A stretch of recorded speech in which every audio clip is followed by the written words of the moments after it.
He is the predator in the shadows, disciplined, not feral, measured, not broken. He maps exits and murmurs, judges truth with the weight of steel, and turns failures into protection. He speaks in low tones because his promises carry the storm for him. He is the man who made the void hesitate. He reduced fear until it dissolved into intent. He reshaped anger into direction, and pain into a grinding stone, then refined himself against it. I didn't wake up one morning and choose isolation. It unfolded gradually, silently, like the sea withdrawing when no one is paying attention. One day, I looked around and understood the room was empty, not because people left, but because they were never truly present. I remember when I believed in others. I remember trusting hands that later struck. I remember confusing smiles for allegiance, words for honesty. I believed that if I stayed kind, if I stayed gentle, if I stayed patient, the world would eventually soften in return. It never did. It honed itself instead. Every time I fell, they watched. Some in silence, some with amusement, some pretending not to notice. And slowly, a truth formed inside me, one I resisted. When it truly matters, it's me versus everyone. I didn't pick this road. It sealed itself behind me. I understood loneliness the moment I stopped asking for help. Not because I didn't need it, but because I already knew the response. No one was coming. They say isolation destroys a person. They're right, but they never mention what grows in the fractures. There were nights I sat with my back to the wall, listening to my own thoughts turn hostile. Nights when my chest felt hollow, as if something had been carved out and left bleeding in the dark. Nights when I learned that sadness isn't loud, it's heavy. It presses down until breathing feels like labor. I asked myself questions no one else wanted answers to. What if I'm alone because I see too clearly? What if I don't belong because I refuse to perform? What if awareness demands distance? They don't despise weakness. They despise mirrors. Every time I rose again, they expected gratitude. Every time I endured, they expected silence. They wanted me capable enough to serve, but never strong enough to escape. So I stopped justifying myself. I stopped compressing my thoughts to fit their comfort. I stopped apologizing for the weight I carry. I stopped pretending this world is fair, gentle, or merciful to those who endure quietly. There is a sorrow that never leaves. It doesn't wail. It doesn't shout. It sits beside me like an old companion who knows too much. It reminds me of every closed door, every turned back, every moment I needed someone and became someone instead. They call it bitterness when a man remembers. They call it arrogance when he stops asking permission to exist. But they weren't there when I learned how to survive myself. I became cautious with hope, selective with trust, dangerous to the versions of me that wanted to surrender. Not brutal, not cruel, just immovable. There's a silent fury in knowing you carried everything alone, in knowing every scar was earned without witnesses, in knowing that if you fall now, there's no net, only impact. And still I stand.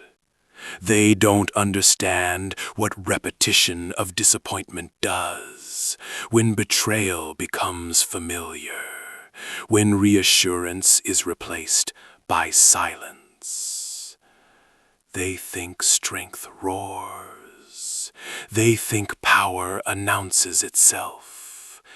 They don't see the discipline it takes to rise each day and continue after the world has already decided who you are. I don't need approval. I don't need comprehension. I need authenticity, even if it leaves me alone, because pretending cost me more than solitude ever did. There are moments I mourn the person I might have been if kindness had been returned, if loyalty had been mutual, if love hadn't arrived with terms. That grief is heavy. It never fully fades, but it taught me something sacred. I can lose everything and still remain. They thought pressure would break me. They thought silence would erase me. They thought time would reduce me. Instead, it sculpted me into something exact. I move differently now.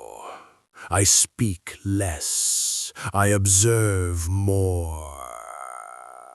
I know who vanishes when things get hard. I know who appears only when there's profit. I recognize false concern by sound alone. And I know this: when the moment comes, when everything is tested, it will be me against everyone. And that's acceptable. Because I've already fought that war internally. I've already survived nights that tried to dismantle me quietly. I've already stood in crowded rooms and felt completely alone. This isn't fury. This is resolve. This is sorrow that learned to stand upright. This is pain that refused to decay into weakness. This is a heart that was wounded, but never surrendered. I don't expect mercy. I don't ask for fairness. I don't wait for permission. If they block my path, I pass through. If they doubt me, I remember. If they turn away, I continue. Because I learned the truth they never wanted me to learn.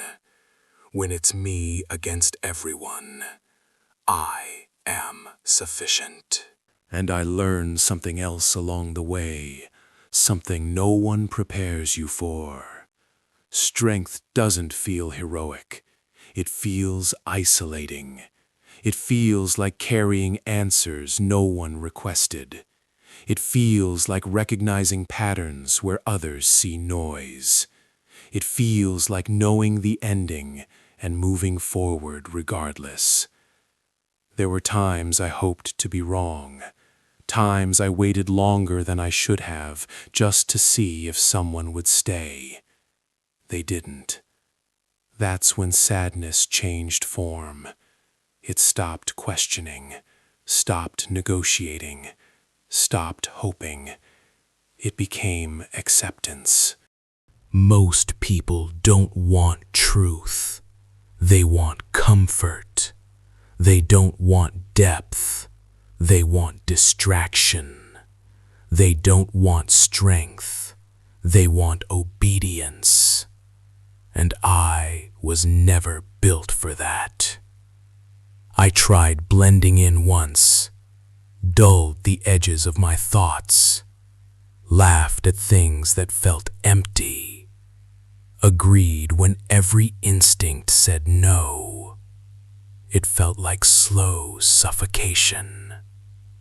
So I chose the quieter pain, the honest one, standing alone instead of kneeling together in denial.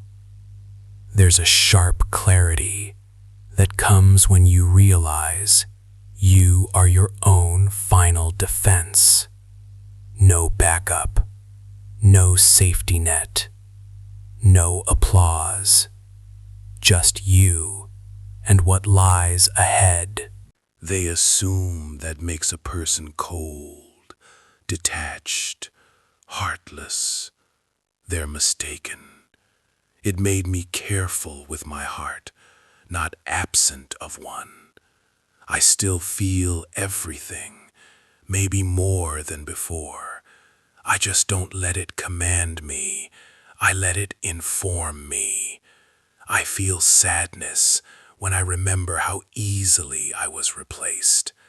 I feel anger when I remember how fast loyalty vanished. I feel quiet disappointment watching patterns repeat. But I don't drown in it. I carry it like weight in my pockets, grounding, reminding me who I am and where I've been. There were moments I questioned myself, wondered if expecting integrity was too much, if standing firm was just stubbornness. But every time I traded my values for belonging, something inside me diminished. And every time I stood alone, something survived. They don't see the hours spent rebuilding. They don't see the restraint it takes not to become cruel in a cruel world. They don't see the discipline required to stay principled when no one is watching. They only see the distance now, the silence, the boundaries. They call it arrogance because nothing unsettles people more than someone who no longer needs approval. I stopped announcing my bane, stopped justifying my choices, stopped waiting for understanding that was never coming. I learned that closure isn't given, it's claimed, and sometimes it looks like leaving without being heard. There's sadness in that, deep sadness, but there's freedom too. I don't chase connections anymore. I observe them. I don't force bonds. I let them reveal themselves. And when they fail, I don't collapse. I adjust. This world teaches you early. Kindness without boundaries is self-destruction. Loyalty without discernment is liability. Love without self-respect becomes surrender. I learned those lessons painfully. I learned them alone. And when I look forward now, I don't imagine crowds. I don't imagine hands reaching out. I imagine silence.